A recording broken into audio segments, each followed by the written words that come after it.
এই দুঃখ আমি কোথায় রাখি বলেন। স্কুল করতে করতে সামনে আসলো ঈদের শপিং এর জন্য 2500 টাকা বাজেট একটা ছেলের জন্য, তাও মধ্যবিত্ত করে ছেলে।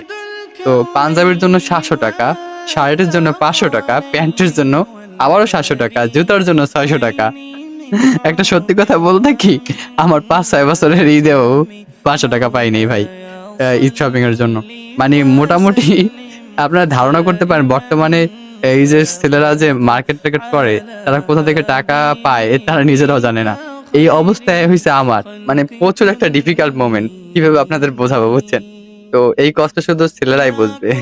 যাই হোক, রিলস তো আসার কাজ আসবেই। এই যে 2500 টাকা বাজেট দেখাইলো, সত্যি কথা বলতে গেলে এই 2500 টাকা তো দূরের কথা, 5 টাকা বাজেট হয় না আমাদের জন্য। এইসব পোস্ট দেখলে আমার দুঃখ লাগে প্লাস হাসিও আসে।